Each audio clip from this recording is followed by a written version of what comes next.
Hello everyone, it's Christy from Christy's Beautiful Life. Welcome to Confessions of a Paper Addict, 20 Days of Summer and Christmas Cut Files.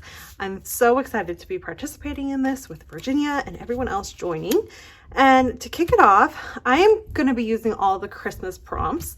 And so for day one, it's about the tree. Now, I thought of a few things that I could do. One of them was obviously use one of the amazing tree cut files that Virginia has available in the shop. However, I want it to be a little bit different, and so I'm using this Xmas stitched square cut file. Now it comes in these squares that have the stitching holes for you to do. I went ahead and stitched mine in an orange, a white, a kind of purpley, and a green. Basically what I was doing was trying to match the colors in this collection, which are from Coco Vanilla Studio Merry and Bright collection, which was last year's collection. That was my plan. So I wasn't sure. I have this photo of my kids sitting in front of the tree after it was decorated. Nora's not looking. It's not the best photo ever, but I definitely still want to use it and get it put in my album. So I'm not exactly sure how it's going to go. I was thinking, because I was just documenting, like I was using the prompt to tell the story versus the actual cut file. There's so many different ways you can use these. I wasn't exactly sure. So one of the things I'm thinking is I'm going to actually make a tree out of the cut file, right? So I don't know. I'll figure it out as I need to with the colors, but just kind of get 4. I guess I could do 4 and 4, and then maybe with a photo, I could do like 5. And then the photo could like go there. That's kind of my plan. It's kind of the rough estimate plan. But I also fussy cut out this gorgeous little bit, which was from one of the pattern papers that has the wreath on it. And I think I'll put that down at the bottom as kind of like the stump, I guess. But even though it's not, I don't know.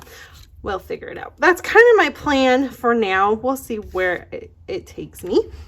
But before I get you on fast forward and you see how this comes together, please make sure you head on over to the Etsy shop, because for the next 20 days, there is also a 25% off in the shop that Virginia is so graciously giving everyone. So all the details for that will be in Virginia's video. Check that out. There's a little look at it that should pop up for you. And I hope you enjoy hopping along, seeing what everyone creates. Hopefully it gives you some ideas to document some of your own Christmas stuff. And the last thing I want to mention is it is winter here and it is dark.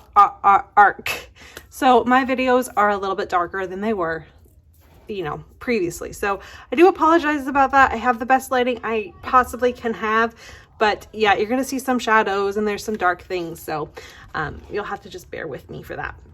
All right, let's get going and see what I come up with. The first thing I'm going to go ahead and do is figure out what I want for my border for the background.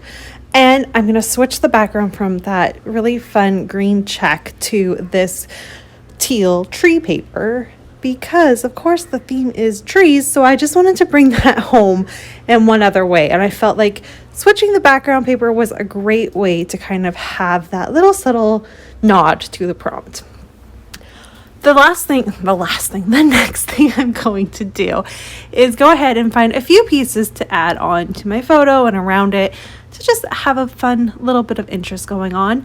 This layout doesn't need a whole lot because the cut file itself really makes the page. It's one of those situations where I'm letting the cut file speak for itself in this instance. But I do want a few pieces here and there. I am trying to use this collection up. It's last year's. I've done a few pages with it now. I've added it into my December daily a little bit. It's time to kind of wrap it up, so to speak. So just trying to look. I obviously want to get a tree on there. I want to back my photo with one of the papers. So I choose this really pretty, it's a pinky red type of color. It doesn't really match the purple stitching I chose to use, but in the end, it's all soft and it all works. I'm totally fine with how it all looks in the end. Gonna use my pen to just have a little definition between the background paper and the border paper. And you guys, honestly, That's it. I don't even put a title. I let the cut file just kind of be the title for this one. Doesn't need much. I already have a layout that you'll see later on that kind of does a little bit more deep diving of the actual decorating of the tree. This is just the fun aftermath photo of it, so it doesn't need a ton. But I'm really happy with how it turned out. I'm excited to get this series started, and I hope you will have fun hopping along and seeing what everyone else has created today. I know I'm excited to grab a cup of coffee and do a little bit of YouTube binge watching, so I hope you'll do that as well. And let me know what you think about this idea for the tree prompt. Here is a look at my finished layout. I did add a couple little pieces. That's about it. Thanks so much for watching. Bye, everyone.